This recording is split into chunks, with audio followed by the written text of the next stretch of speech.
Os irmãos podem tomar assento.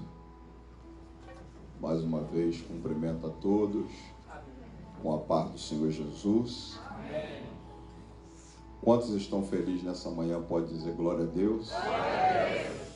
Diga aí para pelo menos 3 pessoas: que bom que você veio. Isso. Glória a Deus. O salmista disse: alegrei-me quando me disseram, vamos à casa do Senhor. E ele disse que valia mais um dia nos átrios do que 1000 à parte. Você não tem noção do privilégio que você tem. O salmista Davi, o maior adorador registrado na Bíblia, nunca teve a oportunidade que você está tendo nessa manhã. Ele chegava só no átrio exterior. Com a oferta dele, dava o sacerdote. Mas lá, ele não hesitava em bailar na presença de Deus. Você não, você está aqui, ó. Vou repetir, você está aqui, ó. Então você pode fazer muito mais do que ele, né? Então abra sua Bíblia no capítulo de número 27 do Evangelho que escreveu Mateus. Um pouquinho mais de retorno para mim, querido, por favor. Não fique brava, porque eu estou falando todo dia e vou falar à noite ainda. E aí eu preciso controlar um pouquinho a voz. Capítulo 27, verso 33. Quantos estão comigo no capítulo 27? Pode dizer amém? Amém. Se você puder fazer a gentileza de estar em pé, vou ficar grato para a gente dar uma olhada nesse texto. Mateus 27, 33. Diz assim: e chegando ao lugar chamado Gólgota, que significa lugar da caveira. Você pode repetir comigo? 1, 2 e 3. Chegando ao lugar chamado Gólgota, que significa lugar da caveira. Diga para alguém que está do seu lado: Calvário. Calvário. Grita mais alto isso: Calvário. Calvário. Lugar da nossa vitória. Quem acredita nisso, diga glória a Deus. Toma seu assento, nobre irmão. Esse texto foi escrito em um dos evangelhos por um dos 4 evangelistas, os quais escreveram os evangelhos. Nós temos o evangelho de Mateus, nós temos o evangelho de Marcos, o evangelho de Lucas e o evangelho de João. E esse texto foi escrito pelo evangelista Mateus.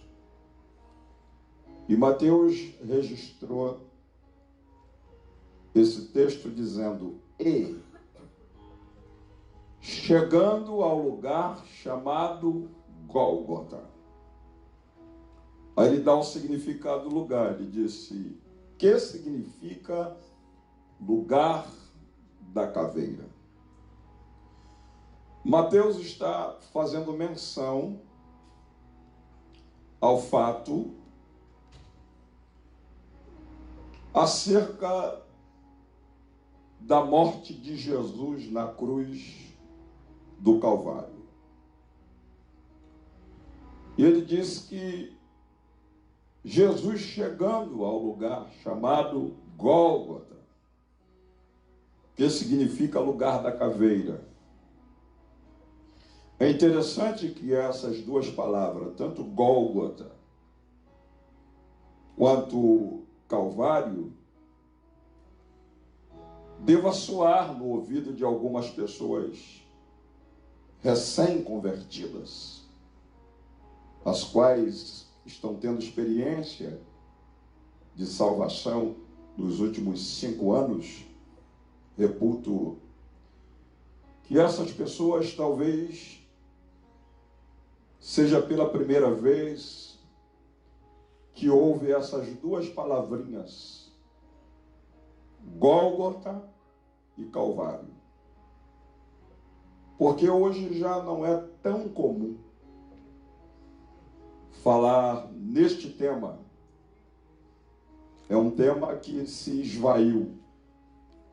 É um tema que fugiu dos nossos altares. Fugiu dos nossos púlpitos. E obviamente que os mais recém-convertidos não têm muita afinidade tanto com as palavras quanto com o significado das palavras.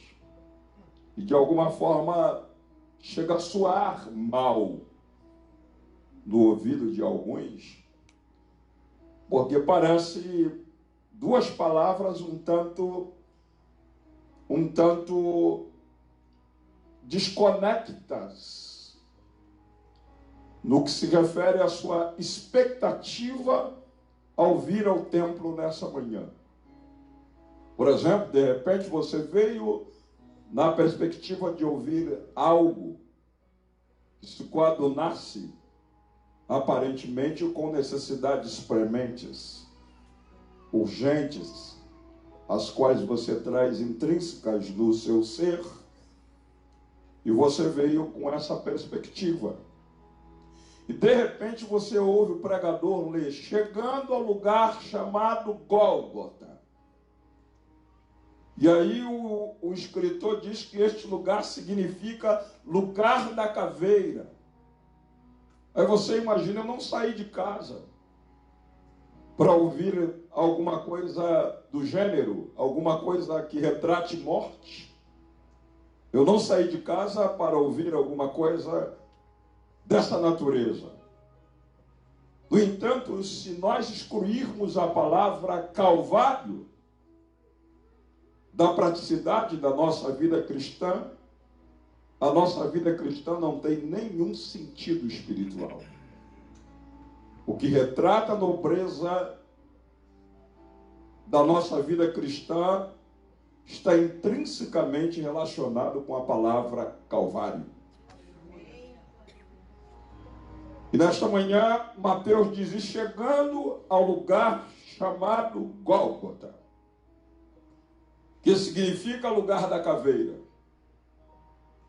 E Mateus está fazendo referência a um monte rochoso que ficava fora dos muros de Jerusalém. Ele está fazendo referência a um lugar, literalmente, uma geografia literalmente existente até os dias de hoje, fora dos muros de Jerusalém. Lugar este no qual Jesus, o nosso Salvador, foi crucificado. Ele está fazendo referência a este monte.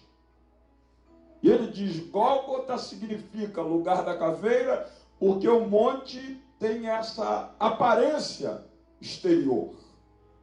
O monte tem a aparência de um crânio. O monte tem a aparência de uma caveira. Eu, particularmente, tive a oportunidade de ir a Jerusalém e tive a oportunidade de chegar perto deste local e vê-lo com os meus próprios olhos. E chegando lá, percebi que, de fato, o monte tem a estética, o design, a aparência de uma caveira, de um crânio. E o Mateus diz que este lugar, chamado Gólgota, significa lugar da caveira por causa da sua aparência exterior. E ele está dizendo que Jesus chegou a este lugar. Chegou por quê? Jesus foi julgado de forma arbitrária durante uma noite inteira pelo Sinédrio. E automaticamente, ao ser julgado, foi condenado à morte. E o o governador Pôncio Pilato fez uma proposta às multidões, colocando lá Jesus ao lado de um dos presos mais famoso existente naquela época, chamado Barrabás, um homicida. E Pilatos, que era governador da província romana, que era Israel estava debaixo do jugo do governo romano. Israel havia se tornado uma província romana, e o governador da província era Pôncio Pilatos, e Pôncio Pilatos recebeu as acusações, as quais foram postas sobre os ombros de Jesus, na perspectiva de condená-lo ou absolvê-lo. E na medida que Jesus estava debaixo da sua égide, da sua autoridade governamental, Pilatos propõe ao povo, dizendo: olha, eu tenho aqui Barrabás, eu tenho aqui Jesus de Nazaré, o chamado Cristo. E eu pergunto para vocês, qual dos dois vocês gostariam que eu soltasse? Jesus de Nazaré ou Barrabás? E o povo gritou em alta voz, dizendo: solta-nos a Barrabás e crucifica Jesus de Nazaré. E Pilatos atendeu à voz do povo, mandou prender a Jesus e açoitá-lo, e agora Pilatos o entrega na mão dos judeus, enquanto Barrabás foi solto. E aí Jesus passa por todo tipo de injúria diante dos judeus. Despiram ele das suas vestes, colocaram uma coroa de espinho cravada na sua cabeça, confeccionaram uma cruz, e dentro do contexto, qualquer indivíduo que morresse pendurado na cruz era considerado maldito. E Jesus carregou esse estigma, carregou essa marca infamante, carregou essa coisa nociva de padecer a morte de cruz. E ele passa a noite em claro, sendo submetido a todo tipo de vitupério, a todo tipo. Ele foi vilipendiado, ele foi injuriado,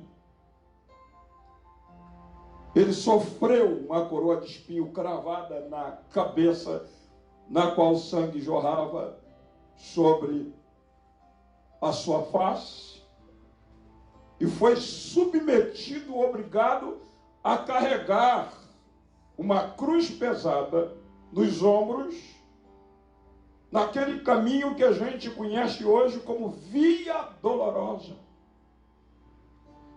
lá do pretório até o monte chamado Monte Gólgota, que significa lugar da caveira. Jesus fez o trâmite desse caminho, que é mais ou menos 2 quilômetros, que é mais ou menos 2.000 metros, carregando a cruz, pesada nos ombros,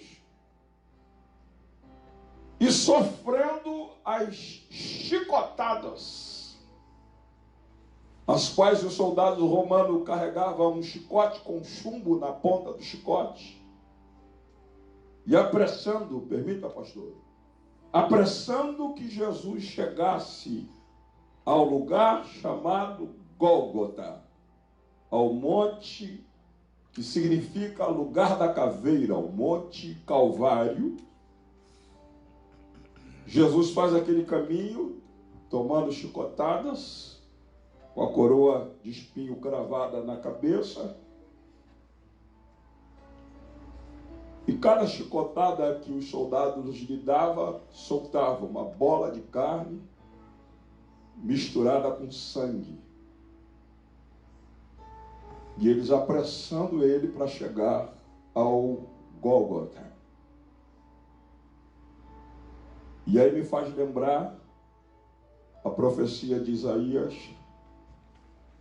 que 700 anos antes de Jesus padecer esse tipo de morte, Isaías profetizou dizendo que o castigo que nos traz hoje a paz estaria nos seus ombros. O profeta Isaías disse que pelas suas pisaduras, cada passo daquele que Jesus dava em direção ao Calvário, o profeta diz que pelas suas pisaduras nós fomos sarados. De maneira que Jesus carrega a cruz pesada, com as suas pisaduras nós fomos sarados, mas pisaduras têm dois sentidos. Pisadura tem o sentido de passos, e pisaduras tem o sentido, só você lembrar como que o vinho era feito pela uva. Geralmente eles colocavam a uva no... Se lembra do caso de Gideão? Gideão estava no lagar. Então eles colocavam a uva lá, e era com o pé que eles amassavam a uva, na perspectiva de que depois de amassada ela se tornasse um bom vinho. E até hoje, os locais onde fazem vinho, dizem que os melhores vinhos ainda é aquele que é pisado, que a uva é pisada no lagar. E o profeta diz que Jesus foi moído. Escute isso. Foi moído por causa das nossas transgressões. Então, passos, além de falar que cada passo que ele dava, pelas suas pisaduras nós fomos sarados, passos também fala que ele foi pisado, moído pelas nossas transgressões. E ele faz esse trajeto até que ele chega aonde? Chega onde? No Calvário, ou no Gólgota, que significa lugar da caveira, que é sinônimo de Calvário. Que horas que Jesus chega no Gólgota? Que horas que Jesus chega no Calvário? Abra sua Bíblia em Marcos capítulo 15. Você vai ver o capítulo 15 de Marcos, você vai ver que horas que Jesus chegou lá no Calvário, no Gólgota.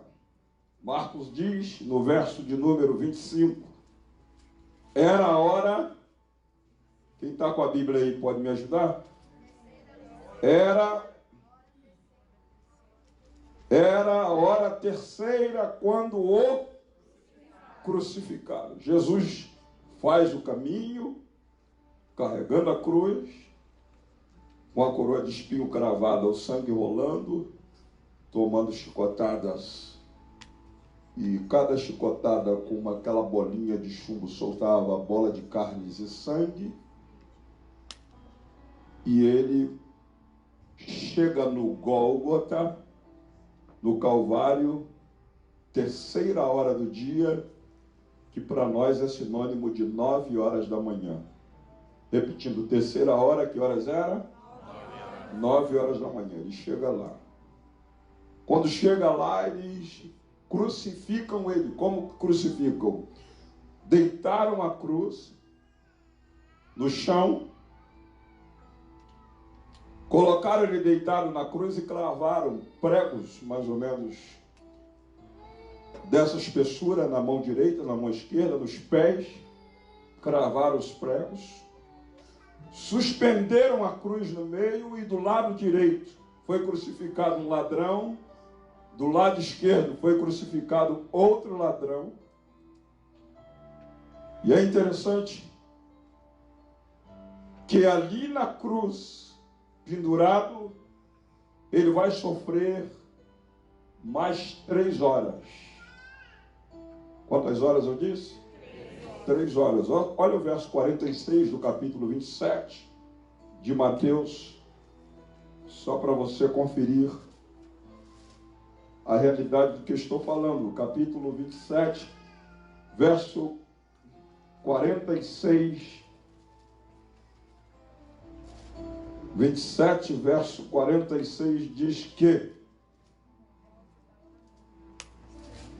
46 diz que desde que horas? Não escutei. Desde. Não, me ajuda aí, gente. Desde que hora? Verso 45, aliás. Desde a hora sexta. Que hora que ele chega? Que hora que ele chega? A hora terceira. Quarta hora, quinta hora, sexta. Mais 3 horas. Ou seja, de 9 da manhã a meio-dia, Jesus sofre no Gólgota, sofre no Calvário. E ali virou um teatro. O que eu disse? Virou um teatro.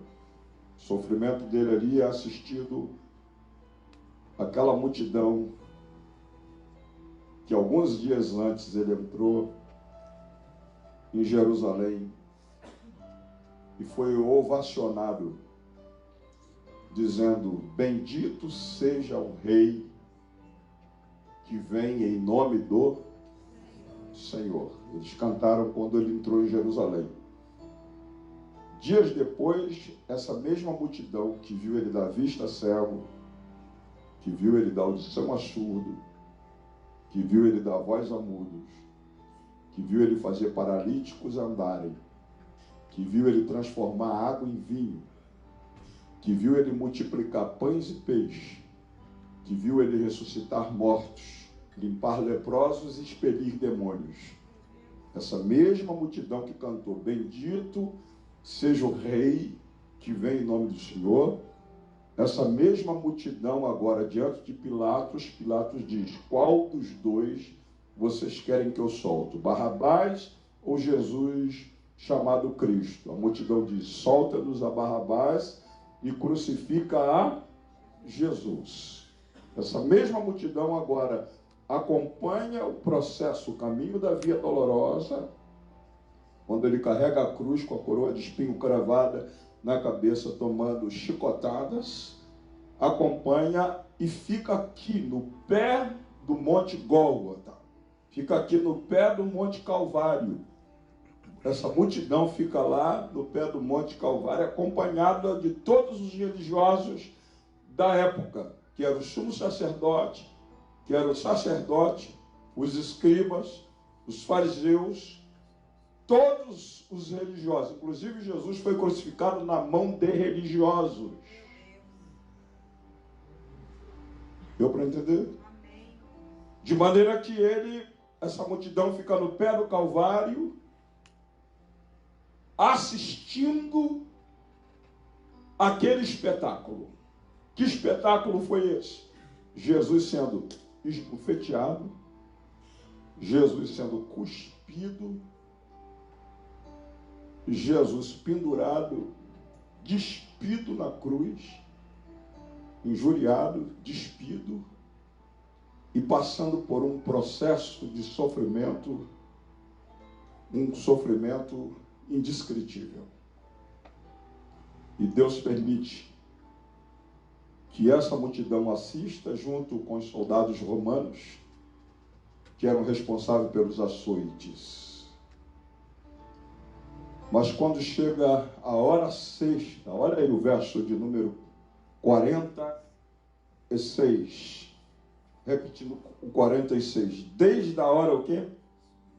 Hora sexta até a hora nona houve o quê? Escute, houve o quê? Trevas em toda a face da terra.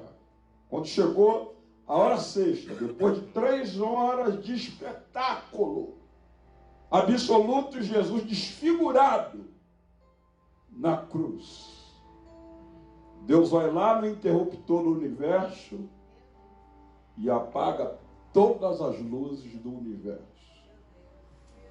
E a Bíblia diz que houve trevas em toda a face da terra. Ou seja, se apagar as luzes aqui agora, você ainda tem noção de onde você está. Mas as trevas que lá houve foram trevas espessas. Você não tinha condição de dar um passo daqui para ali, porque aquelas trevas retratavam a amplitude do meu pecado. Retratava a amplitude dos seus pecados, que ele tomou sobre si. E Deus apaga as luzes do universo e ele vai sofrer agora, escute isso, mais 3 horas. Ele sofreu da hora terceira à hora sexta aos olhos de toda a multidão, num verdadeiro espetáculo. Mas quando chegou a hora sexta, meio-dia, Deus apaga as luzes do universo, houve trevas em toda a face da terra, e o sofrimento que Jesus sofreu do meio-dia até as 3 da tarde, que é a hora nona, é um sofrimento indizível. É um sofrimento indescritível. É um sofrimento maior do que a coroa de espinho. É um sofrimento maior do que o peso da cruz. É um sofrimento maior do que as chicotadas que soltava a bola de carne e sangue tomado pelos soldados romanos. É um sofrimento maior do que as bufetadas que ele tomou no rosto, as cusparadas que ele tomou no rosto. É um sofrimento maior do que o sofrimento dos pregos que foram cravados nas mãos e nos pés. É um sofrimento que eu diria numa linguagem nossa, indizível.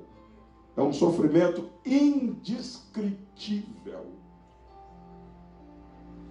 E agora vocês vão entender que o apóstolo Paulo, das 21 epístolas existentes no Novo Testamento, 13 dessas epístolas foram escritas por Paulo.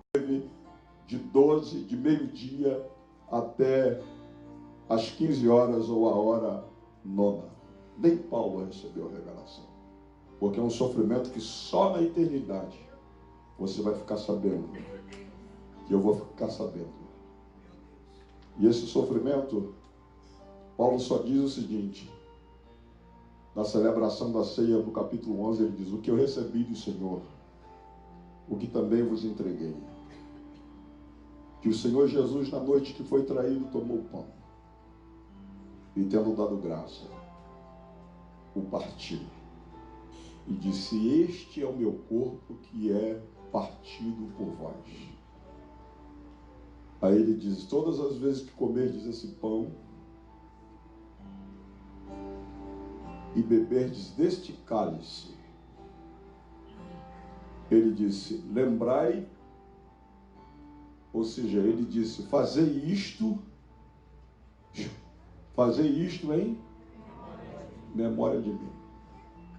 Lamentavelmente, as pessoas vêm hoje para a ceia, e em alguns lugares a ceia não passa de um ritual litúrgico, e as pessoas pegam o pão e bebem o vinho sem nenhuma consciência do que está fazendo. Paulo disse que Jesus houvera dito: fazei isto em memória. Se Deus não houvesse usado Paulo para deixar isso escrito, dizendo: fazei isto em memória, como nós temos memória curta, nós já tínhamos parado de celebrar a ceia há muito tempo.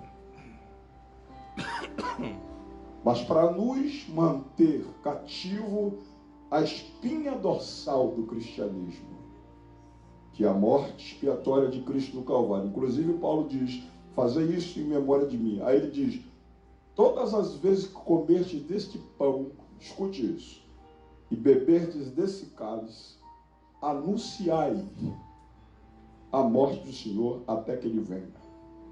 Fugiu dos nossos púlpitos mensagens sobre a morte de Cristo. Não se prega mais sobre isso. Anunciai, é uma obrigação minha, obrigação sua, pregar sobre o que eu estou pregando nessa manhã. Anunciai a morte de Cristo até que Ele venha. Aí vem um outro adendo. Ele diz, examina-se o homem a si mesmo. Aí ele diz assim, examina e coma do pão e beba do cálice.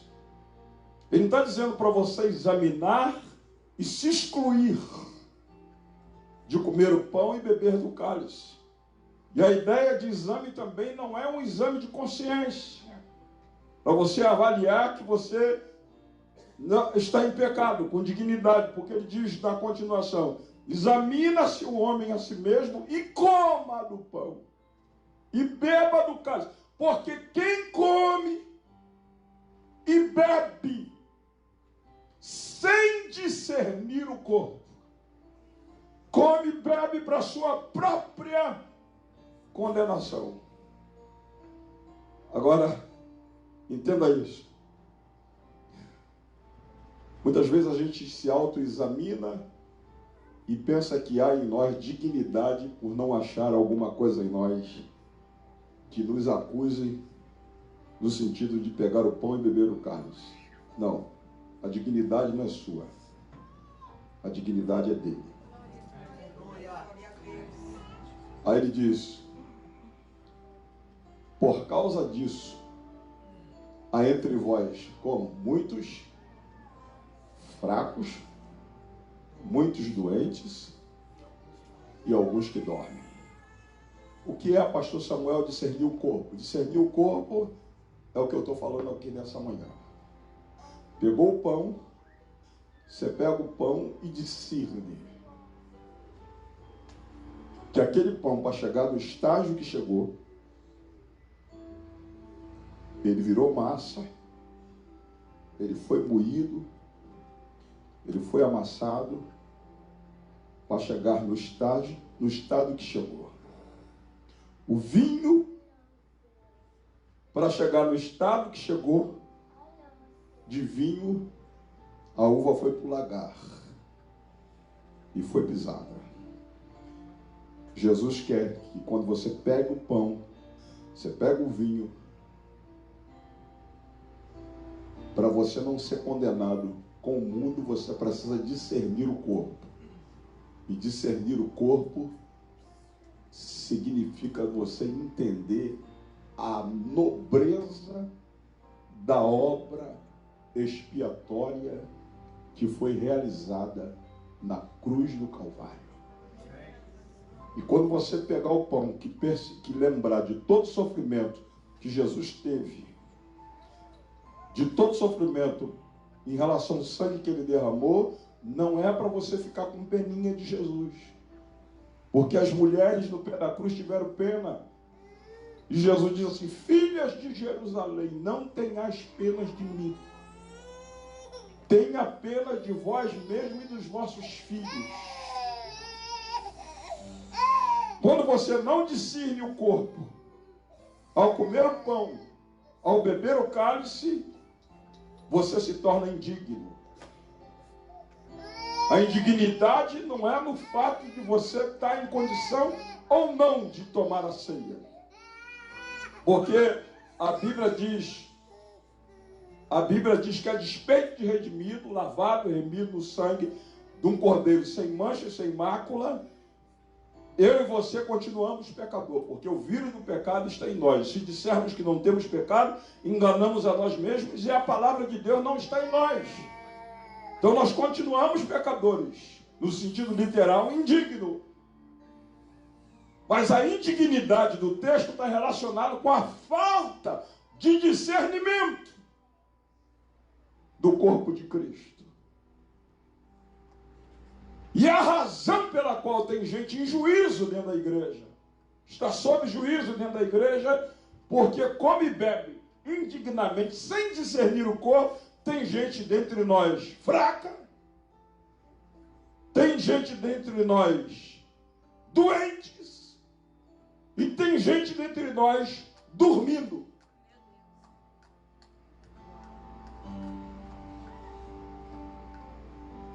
E Paulo disse: fazei isto em memória de mim. E ele disse: todas as vezes que comerdes e beberdes, anunciai a morte do Senhor até que ele venha. Se Jesus não tivesse morrido, você não estaria aqui. Se ele não tivesse morrido, eu não estaria aqui. Mas ele morreu. Agora, o que é lindo, você vai ver. Que horas que ele sofre? Até as 3 da tarde. Agora dá uma olhada no verso 46, o que aconteceu. Verso 46. Diz assim: por volta da hora... Quero escutá-los. Por volta da hora 9, exclamou Jesus em alta voz. O que ele diz? Elohim, Elohim, lama sabachthani. Deus meu, por que tu me desamparaste? Ou seja, ele tomou sobre si o meu pecado, o seu pecado, pecado da prostituta, pecado do ladrão, pecado de estuprador, pecado de assassinos. Ele tomou o pecado de toda a raça humana sobre si. E Deus é santo, santo e santo. Deus não pode ver pecado. Deus ama o pecador, mas aborrece o pecado. Quando Deus olha lá de cima e vê Jesus, um pecado de toda a raça humana, estou parafraseando isso, é como se Deus virasse as costas. E Jesus se sente desamparado nessa hora e grita: Elohim, Elohim, lama sabachthani. Deus meu, por que me desamparaste? E nessa hora, diz que ele dá um segundo brado, verso 50. Olha aí no seu texto. Ele dá um segundo brado, e Jesus clamando outra vez com grande voz, rendeu o espírito. Quando o pai está descosta, ele diz: Elohim, Elohim, por que tu me desamparaste? Ele diz: Pai, não precisa me desamparar,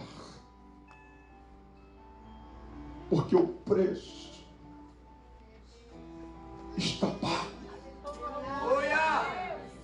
Vou repetir isso. Ele disse: o preço que tu mandaste eu pagar está pago.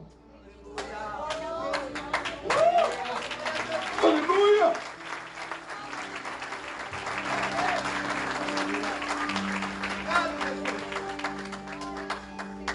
Ele diz: com o meu sangue eu comprei hoje, de toda raça, de toda tribo, de toda língua, de toda nação.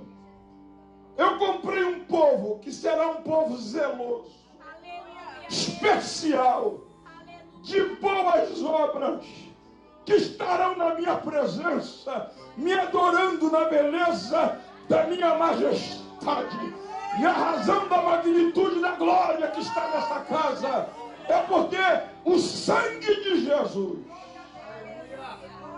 já nos purificou de todo pecado. E o que é lindo é que nessa hora aconteceu um outro fato. Olha o que diz o texto, no verso de número 51. Nesse instante, nesse instante, o que é que aconteceu? o véu do templo se rasgou de alto a baixo. Escute, irmãos. Se o culto hoje fosse realizado naqueles dias, você não estaria sentado aqui dentro nessa noite, nessa manhã. O máximo que você chegava era no estacionamento ali. E você tinha que chegar com uma oferta. E a oferta era oferecida de acordo com a condição socioeconômica de cada família. Se você fosse pobre, você trazia uma rola ou trazia uma pomba. Se você fosse um pouco mais abastado, você trazia uma ovelha. Os mais ricos traziam até um boi. E se o pastor Arlindo é o seu sacerdote, você traria a sua oferta. Você traria a sua oferta, entregaria na mão do pastor Arlindo a sua oferta ali no estacionamento, se o culto fosse lá hoje. E você ficava lá fora. O pastor Arlindo, que entrava todos os dias aqui no lugar santo, se ele fosse um sacerdote, todos os dias, na hora do chamado sacrifício da tarde. Sabe que horas era? O sacrifício da tarde? Às 3 horas da tarde. A hora nona. E aqui no lugar santo dos santos, o sumo sacerdote só entrava uma vez por ano para fazer a chamada expiação nacional. Pecado da nação. Por isso eu digo para vocês, você trazia a sua oferta, entregava o pastor Arlindo, e nesse dia o sacerdote está com as ofertas aqui, para entregar a Deus. O véu do templo tinha 9 metros de altura. Tinha 9, ou seja, 18 metros de altura, tinha 9 de largura. E era da espessura de uma mão. O historiador Flávio José disse que se colocasse cavalos de raça aqui do lado direito para puxar o véu, cavalos de raça do lado esquerdo para puxar o véu. Esses dias eu fui pregar em Washington e eu fui lá perto da Casa Branca e vi a segurança da Casa Branca e vi os soldados que fazem a segurança lá, pastor Arlindo, montados em cavalos. E eu pedi a minha esposa para filmar. Pedi a minha esposa para filmar e tirar fotos, porque eu nunca vi cavalos daquele tamanho. Eu já vi cavalo de raça, já vi vários cavalos, mas os cavalos lá na Casa Branca são descomunal o tamanho deles. E Flávio José disse, se colocasse esses cavalos do lado direito, do lado esquerdo, para puxar o véu tinha a espessura de uma mão, eles não rasgariam o véu. Mas quando Jesus gritou, Pai, o preço está pago,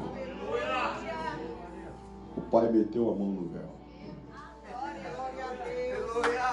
e rasgou o véu.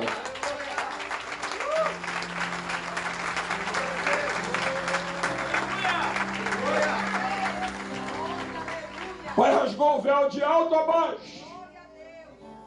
E o sacerdote está aqui, ó. E o sacerdote nunca tinha visto o lugar santo. Ele só vinha no lugar santo do santo. Ele só vinha no lugar santo. Agora o véu rasga e fica na cara dele tudo aberto. Aleluia. E o escritor da carta aos Hebreus falando para mim e para você. Cheguemos com confiança pela fé neste novo e vivo caminho que se nos abriu com o véu da carne de Cristo, que foi rasgada de alto a baixo no Calvário. Cheguemos pela fé com confiança para 4 coisas: alcançarmos a sua graça, alcançarmos a sua misericórdia, o seu favor e sermos socorridos em tempo oportuno. Eu quero te dar uma boa notícia, o véu já foi rasgado. Eu vou te dar de novo uma boa notícia, o véu já foi rasgado de alto a baixo. Agora nenhuma separação há para os que estão em Cristo Jesus. Agora nenhuma condenação há para quem está em Cristo Jesus, que não anda segundo a carne, mas anda no Espírito. Agora a Bíblia diz: quem tentará acusação contra os escolhidos de Deus, se é Deus é quem os justifica? Aleluia! Aleluia! De maneira que o véu já foi rasgado. Vou terminar aqui, pastor. Aleluia! Se Davi dançava lá no pátio, o maior adorador do Antigo Testamento, eu fico pensando em você. Eu fico pensando no seu protocolo. Sentadinho, sentadinho de perninha cruzada, mascando às vezes crete, olhando no celular, divagando, com pensamento fora daqui, com esse privilégio. Imagina se Davi estivesse no culto dessa manhã. O que ele estaria fazendo aqui dentro? Então me dá licença, quebra o protocolo, porque o véu já foi rasgado.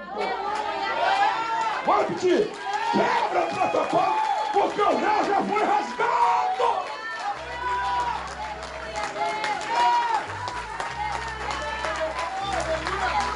Eu vou repetir: quebra o protocolo, porque o véu já foi rasgado. Está aberto um novo e vivo caminho. E essa manhã tem misericórdia, essa manhã tem graça, essa manhã tem favor de Deus. Levanta a tua mão e solta a melhor adoração. Solta a melhor adoração. Pode soltar a melhor adoração. Nós vamos celebrar a morte de Cristo. Solta, abre a tua boca, eu quero escutar você adorando.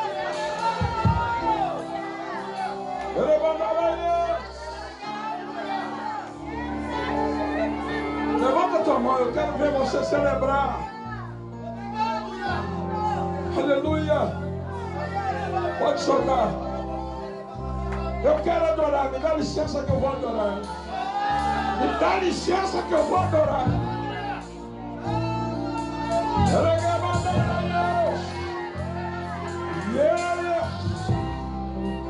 Aleluia. Levanta a tua mão. Sai do seu lugar, vem aqui no pé do altar adorar, vem. Quebra o protocolo, vai.